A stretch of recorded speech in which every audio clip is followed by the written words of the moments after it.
Pincer Maneuver Warrior 1. More like pissy manure. Jesus Christ, I hate this mode. This mode is trash. Out of all the modes we've gotten, this is by far the worst combat event in my opinion. For all the cool ones we have gotten, I don't know how we get this. First off, the UI. Kuro, I thought you learned from our feedback on this. Let us change and adjust shit in the menus. It's so annoying having to literally move out into my character menus because you won't let us adjust it while we're setting up teams. Come on, brothers. Like, even the jank Tower of Adversity one would work well because at least I don't need to leave the event screen as a whole. And go through a loading screen, by the way. Like, what the fuck is that? Actually, hold on. I feel like I should go. Hold on, let me go back. And fuck! Oh my god, with the loading screens. Why is this a thing? Secondly, what the fuck is this? You're raising my character levels? Cool. What about my gear? Hello? What purpose is there to bring in my level 80 Yang Yang when I don't have shit built on her at all? We already have trial characters. How do you downgrade from fucking trial characters? Compared to the Elusive Realm, for example, there they match weapons and levels to 80 minimum, and the metaphor and skill enhancements offset the power loss as echoes and skills are ineffective. Oh wait, I can't read. In this shit mode, all we get is a level increase to 80, no skill, weapon, or echo supplements, and no wider buff to offset the 3 major sources of power. This is some bullshit. Like, it absolutely screws new and even mid players. Hell, I'm UL 76, and I'm struggling with this mode. The new players are probably absolutely pissed.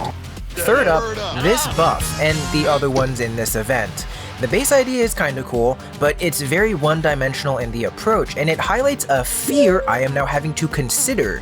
The thing that makes me not like it as a mechanic is that it's either the buff as this burst of damage in 2 different ways, or a 30% damage bonus, which does nothing if, again, you have no built characters, you're solely relying on the wave damage. So realistically, you're only choosing from 2 options. From my experience, you choose the Havoc version if you have Havoc DPS characters for both teams, or you just choose the 50% increase because you can't activate the main reason you choose the Havoc version, which is the 2 extra stacks. But even then, the damage is so motherfucking inconsistent, I don't know if it's range-based, level-based, attack-based, enemy-based, time-based, or wave-based. Like, sometimes I'm doing 11k damage, and then other times I'm hitting like 69k. I initially thought it was attack based off of your first slotted character, as when I had Rover I was hitting for 38k, while my Jaja hit for around 17k. But aside from the inconsistencies here, the other buffs are also ass too, like the 30 seconds of upped interruption.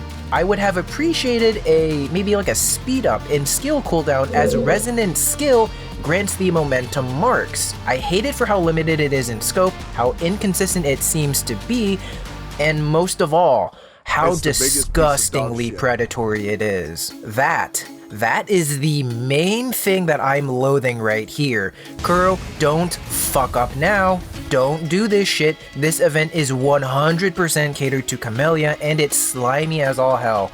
Now, don't get me wrong, you can do work with Havoc, Rover, and Danjin, and maybe Taochi too, but you should not be catering events that are limited this heavily, and most of all, punishing teams that are not Havoc. My kitted out teams barely broke the threshold in the first 3 versions, and at the 4th iteration, I can't even break the 2600. Hell, I'm not even close to getting all this shit in the Infinite one. Now, maybe part of it is a skill issue here, sure, but I'm able to handedly clear Tower of Adversity even without fully using the elemental buffs, as that's where the DPS check is, whereas the skill checks are more so on the holograms. I should be having 0 issues getting all the rewards here. I hate this predatory style, and I wouldn't be as upset if I could clear things with what I have now like I can with Tower of Adversity. But I can't, and at this point I've kind of just said fuck it. However, I do have some tips for you in case you need better scores and this bullshit continues, as we are getting a second one with this next half. Sorry, I know this is coming at the end of this event, but they do rerun events, so, you may still want to keep some of these things in mind. Tip number 1. Danjin and Havoc Rover are your DPS free-to-play powerhouses. Well, I guess if you can get Danjin, so I don't know, it depends. But at least Havoc Rover can. Anyways, Danjin does well even with having no stuff built on her. In my experience, I had a good sword which helped, but literally 98% of your damage comes from that momentum wave. Use Danjin and Havoc Rover with the Havoc buff. Keep in mind though, for Havoc Rover, I think you should have fast skill users, as the consistent buff on Team 1 is resonant skills granting momentum marks. Danjin has no problem overall, but other characters will suffer greatly without fast skills or double skills. But try to find what works best for you within the constraints. Tip 2. You need to worry about stragglers, so CC options like Jian and Yang Yang will help at your discretion. In my experiences, grouping the small enemies help a lot, but I always come out with way lower scores even with my built-up Jian. But keep spawns in mind, as literally one enemy can severely slow you. Tip 3. The Havoc Momentum version does work with echoes, so Havoc echoes can build stacks which can be thrown into your characters for more consistency if you're lacking Havoc users. This helped me in the 4th challenge where I used no Havoc characters, where I made the Bird and Dreamless my sub-ins for Havoc damage. But do not use the Bird's hold attack, as the waves come from you, and when you're in the air it doesn't hit below.